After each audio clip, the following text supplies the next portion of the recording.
Welcome back to the Becoming Number One podcast, where our goal and mission is to help you become the best version of yourself while we are on our own pursuit to become the best versions of ourselves.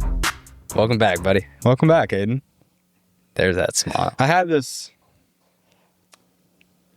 reflection. It was yesterday. I was listening to the podcast that we recorded. It was yesterday. Mm-hmm. It came out yesterday. Yep. About comparison. Yep, we talked about comparison, how to handle comparison. And I didn't feel great about it. My energy was low. I just didn't feel good on my end. So I told myself today on this podcast, I'm going to bring it. I'm absolutely going to bring it. And I'm going to over-deliver. Well, good. I'll hold your feet to the fire on that. So that's exactly what I'm going to do. But I'm not going to sit here and I'm not going to waste all of your guys' times because you're going to listen to this and you have shit to do. So I'm just going to get into it. Today we're going to talk about why winning small battles is better than winning the large ones. So why small wins are better than big wins. And there's a handful of different things that we're going to talk about today. And it kind of relates to a lot of things that we talk about, but it's all perspective at the end of the day. And I feel like right now more than ever, everybody needs to start stacking up small wins because everybody wants a big win. But the reality is you can't get the big win without the small one. So we're going to go dive into the myth of big wins right now. So the misconception of these huge grand slams, these championships, right? That you just see people win and then you essentially compare yourself to these other people of wanting just that big win. But there's a process to it. There's a system of how it works, and we're going to get into a little bit of that. But the first thing that I want to talk about is the instant gratification trap. So when you get a big win, you'll feel very rewarded, but immediately, if you get a big win and you don't get the small wins beforehand, you'll get complacent. You will lack the build of the foundation necessary in order to sustain the big win. And I think that's really important to understand. So the big win, once you get it, it feels great. If you did everything right, then it's completely okay. But every now and then, everyone gets a big win. Everybody does. And could it be luck? Sure. Could it have just happened? Yes. But there's some point in your life where you got to win when maybe you didn't really deserve it. Or maybe you didn't do all the things necessary. It just was there. And that felt really good. Really, really good. But there's a lot of work behind that actually needs to be done to be able to sustain it. So do you have any input on the instant gratification of a big win? Well, or the trap of it? I was thinking about this right before we started this, and for a little bit of reference, I have been going to the casino quite a bit lately. Yeah. My wife is very intrigued by slot machines and gambling and whatnot, but the way I see big wins, it's a lot like gambling and trying to hit the jackpot. Either winning big playing table games or getting the jackpot on a slot machine. It's really alluring. Everybody wants to hit it. It sounds great. If you get it, it feels great, but it's not something that you can rely on. Correct. It's something that just, it might happen once and it might not ever happen again. Correct. It's inconsistent. Absolutely. And if you are constantly swinging for big wins, right? If you're constantly playing the slot machine, trying to hit that jackpot, ultimately, you're going to lose a lot of fucking money and waste a lot of time. Mm-hmm. As opposed to being okay with the consistency of small wins, building a foundation that eventually will lead to a big win, and it won't be luck. Yep. It won't be gambling at that point. Yeah, So absolutely. It makes you feel like you're on top of the world when you get that big win. And when you didn't do all the right things to get that big win or sustain it, that's when the trouble comes in because you feel like you're on top of the world. You feel like you're invincible and you feel like it's going to happen again tomorrow. Yeah. And that's why I think it's a good analogy. I think if you're always shooting for big wins, it is a lot like going to the casino and just playing the slot machine. Yeah. It's a false sense of security. Mm-hmm. It's a false sense of security. So achieving that one significant win, it often leads to that complacency, what we talked about, and then it will also halt your momentum. It also, too, depending on who you are, if you've gotten those big wins before, then it's a different story. But if you're kind of new to them, you get your first really big win. I mean, it could be high pressure, really, really high pressure. And chasing those big victories over and over, because once you get a taste of it once, you're going to want it again, obviously, right? And if you just go after that big win, I mean, you're going to get frustrated. You're going to get burnout. You're going to be discouraged. You're going to lose momentum because you're just shooting for that huge win, the grand slam. I agree. I'm gonna keep tying this back to gambling because I think it's incredibly applicable. At least for me, right? I go to the casino with $100, and as you know, and have poked fun at me, I am on a big losing streak. So it's like every time I go, I'm looking for that grand slam. I'm looking for that jackpot, and so every time I walk out with $100 in the negative. So every single time that happens and I stack up and I'm shooting for that big win, as opposed to just being okay making, a small win, now I'm causing that pressure. Yeah. I'm building that pressure against myself saying, well, shit, Aidan, now you're this deep in the hole. You don't have a choice other than to get a big win. You have to. And it's kind of a self-fulfilling prophecy at that point. If you are only focused on the gratification of hitting that big win and it doesn't keep happening, then you're just digging this pit deeper and deeper. Yep. You're building up the pressure. You're building up all these things that need to get done because you're relying on this one chance thing as opposed to being strategic, being smart. Yep, absolutely. I agree. And, another way to look at it too, the person that, let's say they put $10,000 into the stock market off of trying to make one big play versus the person that puts $200 in the S&P 500 every single month for the next 50 years, who do you think is going to come out on top? Yep. The person that consistently did it over and over and over again, didn't try to go for the big grand slam, but they were consistent with their effort that they put in to get the end result. I agree. And that is exactly it. And I saw somebody recently, actually, it's somebody who's really big podcaster, is kind of in the personal finance space. And they talk about dollar cost averaging, playing over the long term, small, consistent input, as opposed to, they actually did the opposite of what they preached. They decided to put a big chunk of change in. And then what happened? The market tanked right after. They thought they were riding the wave. They thought they were making it at the right time. And what happened? Yep. It tanked. Yep. And it's why? Because they went for a big win as opposed to following their own advice, which is small, consistent input, which over time compounds into, a huge grand slam of a win. It just takes time. Yeah. It's not instant, like you said. 100%. And granted, guys, we're not talking about never taking a risk either, never going for the big win. But what we're saying is it's very important to have the foundation set before you go out and you actually go and take the swing, because you need something to rely on if that big win does not play out. Exactly. You have the fuse, you have the leeway to start swinging for big wins only if you've built that base, that consistency, that foundation with small wins. Yeah, absolutely. And it just, when you go for the big win every single time, you're building a weak foundation. That is exactly what you're doing. You're not having the disciplined routines that are essentially going to sustain you for that success. Yeah, and it is hard. Like the thought of winning the Mega Millions jackpot, it sounds amazing. Even when I say that, I start almost fantasizing. Oh my God, what would happen if I just won $400 million like this? But that is so detached from reality. It's insane. What is realistic is, hey, you're going to invest $100 a week. And over time, that's going to turn into millions of dollars, but it's going to take a long time. It's not going to happen today. It's not going to happen tomorrow. It's not even going to happen in the next 10 years. Yep.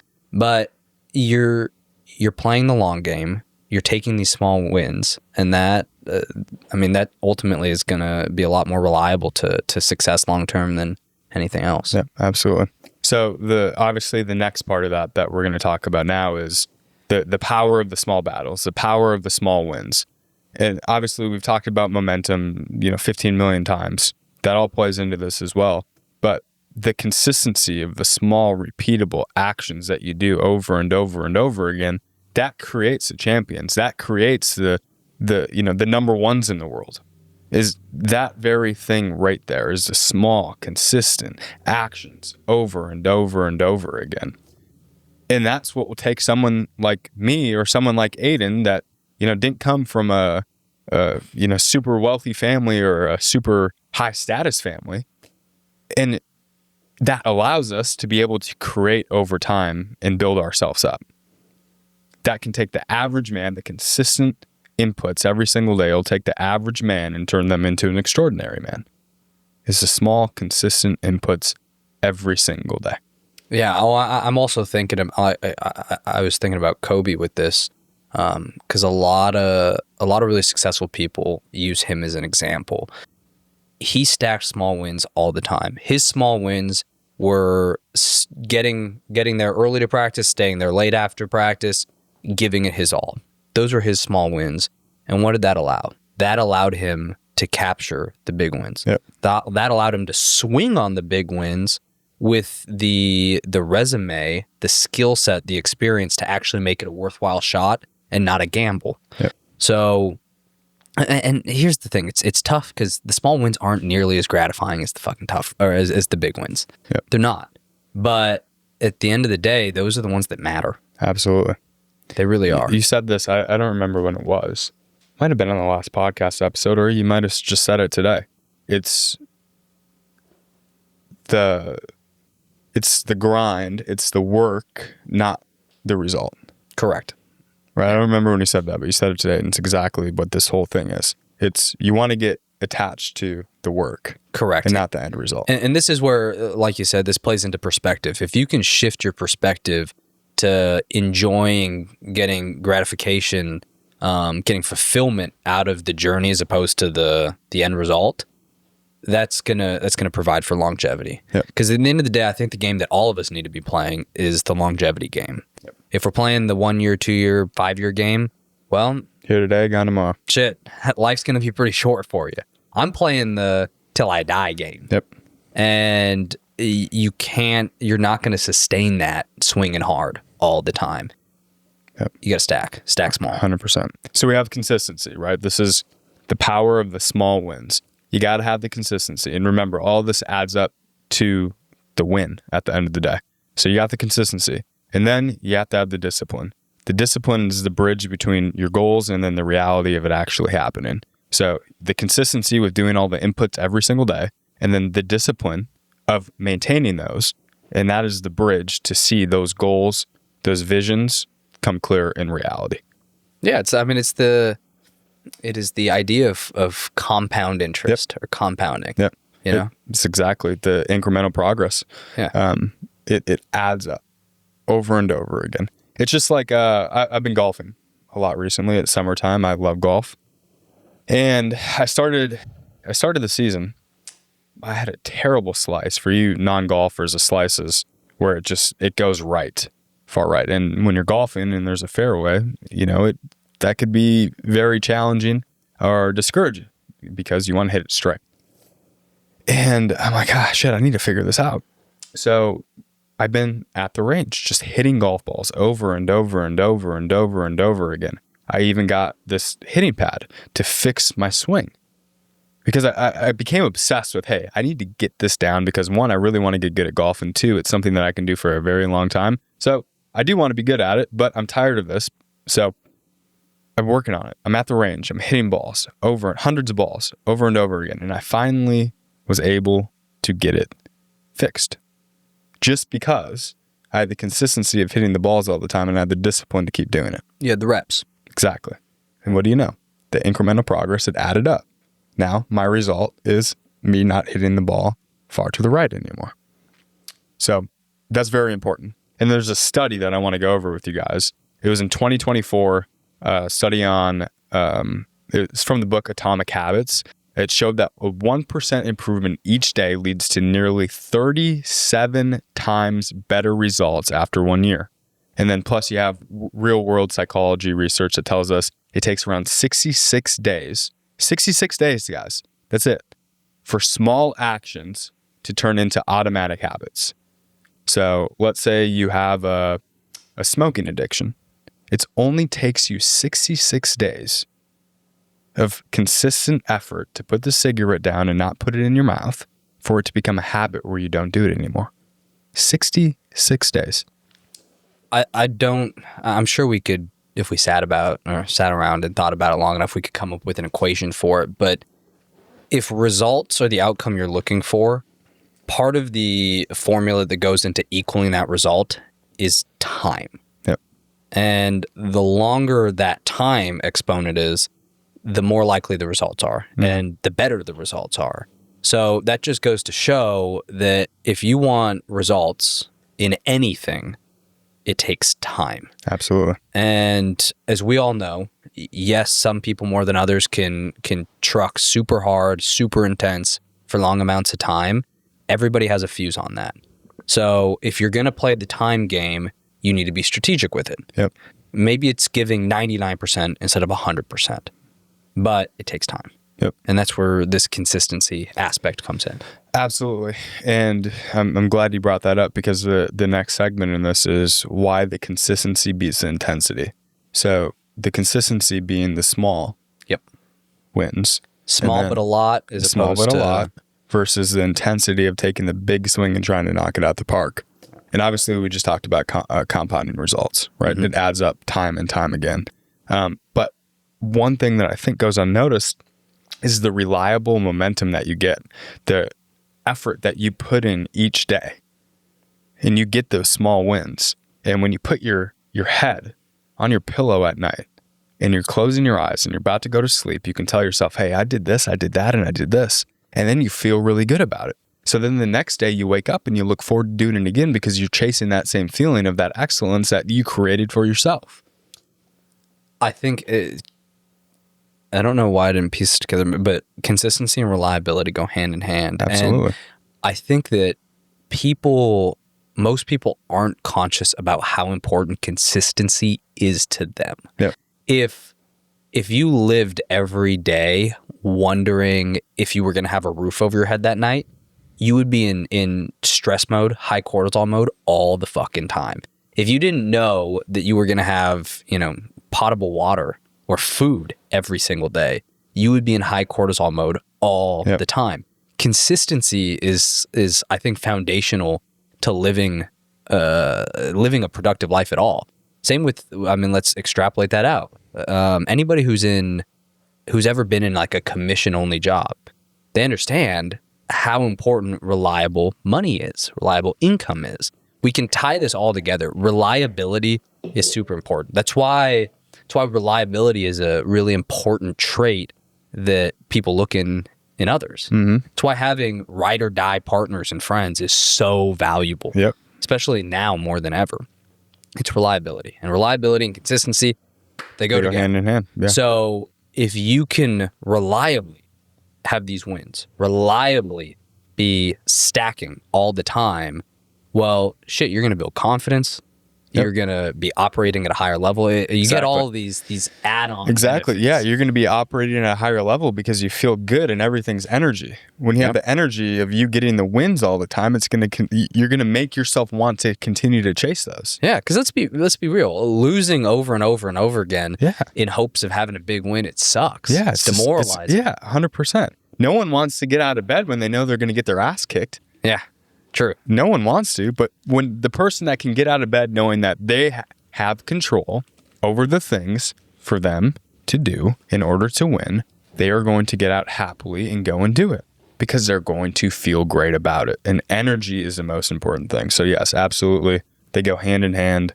And right there, we could just stop the podcast, because if people could just take that concept and go and apply it, boom, things would change immediately. Yeah, which is why we're not done, because we want you guys to have some tangible things to go out and do. Yeah. I think that's... But also, too, it reduces the burnout. And I'm not a huge guy on burnout. We've had a whole episode about this before. But again, it ties back into your energy. If you're getting your ass kicked over and over and over again, well, you're going to get, quote unquote, burned out. But if you're showing up and you're doing the small, consistent things every single day, the things that you can control, you're not going to get burned out because you're going to love winning. Everybody loves winning. Well, and let's even just replace burnout with a lack of energy, because that's really what it is, right? Burnout is the loss of the positive momentum and positive energy that you go into things with. Yeah. So if everybody likes winning and you can get on board and you can find energy, satisfaction, fulfillment from small wins, and you're constantly stacking that small wins, ergo, you're going to be in a surplus of positive energy, which means you don't have to worry about burnout because you got a surplus of fucking positive energy. So yes, this is so much easier said than done. But part of this is you need to focus on small wins as opposed to big wins. But 2, you need to have the perspective change. The small wins are actually more meaningful than big wins. And that way you can actually take more joy, more fulfillment, more energy out of those. Because you can depend on those. And you're stacking habits while you're doing all of those things. You're strengthening them because you're doing them over and over again, but you're stacking them as well because there's going to be new things that you learn. And we all know habits are the actions that you do, and the actions produce a result. So everything that Aidan just said times 100. Like I completely agree. And there's actually, I'm the study guy today. There's another study that literally proves exactly what we're talking about. And this study is by Dr. Troy Smith from the University of Nebraska-Lincoln. Nebraska is a terrible place. I have a lot of friends there. I'm sorry, but I fucking hate Nebraska. Okay. But there was a study over 150 employees that were given a steady stream of challenging tasks that, essentially led them to perform better. And then they felt less anxious compared to those with uneven workload. So they had 150 employees. They gave some, very difficult challenges, very difficult tasks, and they were all restaurant employees. And I believe there were waiters and waitresses. But they gave them these difficult tasks. And the people that weren't consistent over time with doing the same things over and over, they felt more anxious. They felt they got anxiety and they underperformed. But the person that did the consistent thing over and over and over again, well, they did better. They performed better. And over that, I think it was a 30-day time frame, they actually got promotions because of how good that they actually did. So if you look at the study too, if you want to go look at it online, it was Dr. Troy Smith from the University of Nebraska-Lincoln. But essentially what this means is, because in today's society, there's a big topic on mental health and, all this other stuff. If you want to fix your mental health, you want your brain to be right because your mind needs to be right for you to do anything. The small, consistent things that you do over and over and over again, they're ultimately going to lead to you feeling better mentally because you're doing the things necessary in order for you to actually get out of the current situation that you're in and move to the next one of where you want to be. I agree. So what are some tactical, actionable things that people can do to start stacking small wins and setting their life on the right trajectory? Well, that's a good question, Aidan. What would be the first thing that you'd do? Well, actually, and this has become more and more clear to me, is clarity. Yep. I don't think you can, you're not going to go anywhere meaningful without becoming clear on the path, right? You don't ever get in the car and just start driving. Some people do, but you don't, if you got somewhere to be, you don't ever just jump in the car and go. You figure out, where am I going first, right? You get clear on the destination. So daily clarity. Hey, what am I setting out to do today? That's why, David's done, the whole 75 hard thing a handful of times over. And there's a reason why he keeps coming back to it. Is because part of it is coming up with a power list every single day. And he probably does it the night before. Comes up with, 10 things? Yep. 10 things that he's going to do. 8, sorry. Okay. 8 for one of the programs and 5 for the other. Okay. So it's, but they're not like, make my bed. No, but he comes up with 5 to 8 things that he is going to do every single day. He gets clear the day before. And that way, when he wakes up the next morning, he knows exactly what he's tackling. So I would say the first thing is get clear. If you have goals, dreams, hopes, wishes, all of that, get clear on what they are. Because once you get clear, then you can start coming up with the formula to get there. Yep. So that would be step number 1. Okay. Now, my second step would be, what is the most difficult thing that I have to do? And I would do it first. Okay. So if I had to make a difficult phone call for whatever reason, that was very important, that would push my life forward, that is the first thing that I'm going to do. Because we always shy away from the difficult thing. Correct. We always shy away from the cold. Yep. We default to, we go towards the things that seem a lot more doable. But the reason why you want to do the hardest thing first, because we all know that we're going to shy away from it, but if we attack it head on, we get it done, there's going to be a weight off of our shoulders. We're going to feel really good about ourselves, and everything else after that is going to be easy to accomplish because you just did the hardest thing on your list first. You're crushing the day. Maybe you worked out in the morning. You made that phone call that you didn't want to make, but you knew you had to make, and it felt like the hardest thing that you've done all year. Yep. You did it. Weight off shoulders. I feel great. Anything else that's in my way, I can completely crush it. That is what you will feel after you do the hardest thing first in the morning. And obviously, we're both into cold exposure. That is why cold plunging recently, the last 30 days, I've had to take a 5-minute cold shower every day. But typically the morning would start with cold exposure because it's one of the hardest things to put your body through. You get in it, if it's cold plunge, you get in it for 2 minutes. It is difficult. You don't want to be in there. It doesn't feel good. But after you get done with it, you feel great. Yep. You feel amazing. I mean, I heard somebody say this the other day, but I think it was more so in regards to people's worst experiences. But your worst experience is your worst experience. And what he meant by that is especially in reference for kids, right? For somebody who's gone to war and seen their brothers die, that is the worst thing they've ever experienced. But to a little kid who had an orange or anything, let's say an orange thrown at their head and got made fun of and called Orange Head, as this example was, that could be their worst experience. What are you right? talking about? It puts into perspective. Everybody's worst experiences are completely subjective. Where'd you get that from? I got it from. I was listening to a Modern Wisdom podcast. Okay, so they said that on the podcast. Yes, I think Jocko Willings, big ass Navy SEAL dude. Okay, he said that. That was literally the example he used. Or that was like a real world thing that happened. Kid got an orange, and he probably made this up, but was it Trump?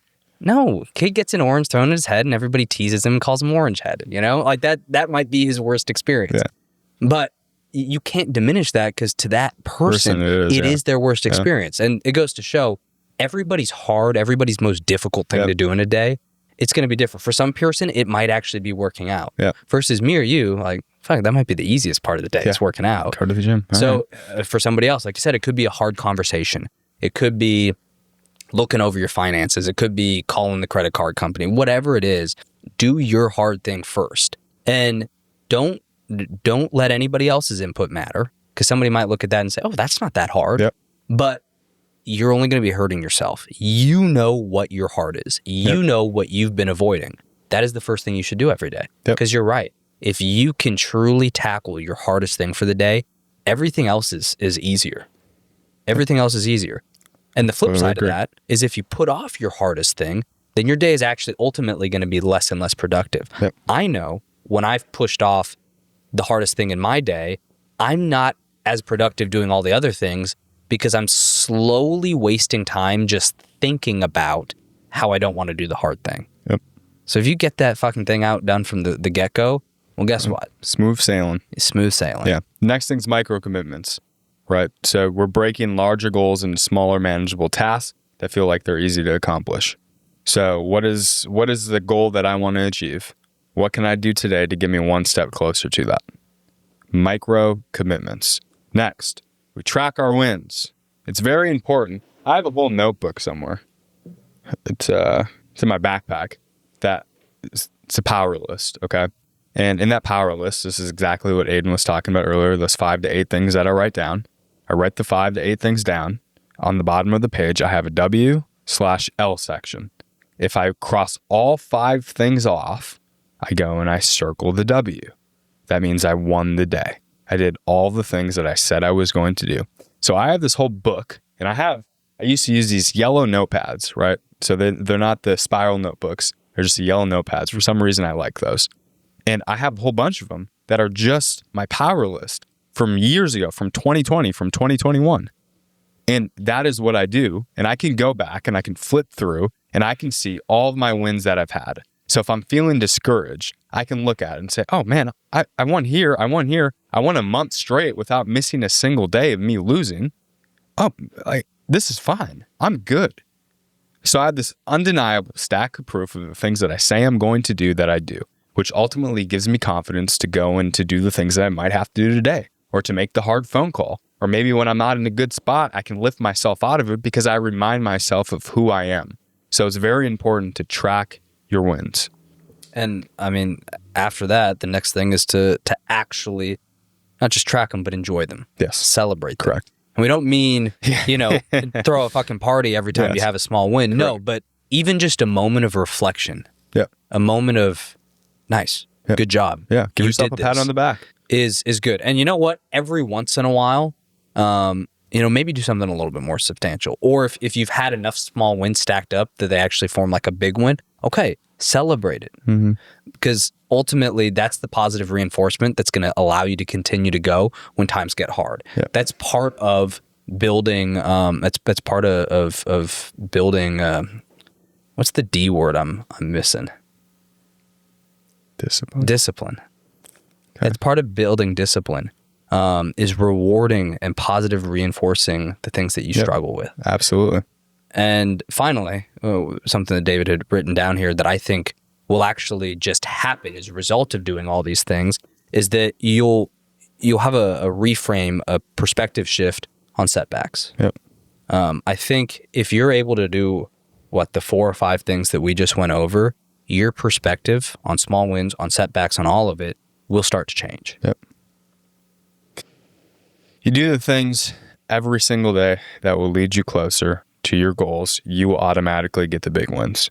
But the small wins are more important than the big wins. And the great thing is you are in control of the small wins. So if you want to live a great life, a big life, a life full of big wins, master the small wins first, because I promise you at the end of the day, that is what's going to move the needle closer to the life of your dreams. No doubt. Thank you guys. We appreciate it. Go celebrate your small wins and go get your small wins first. They're yours.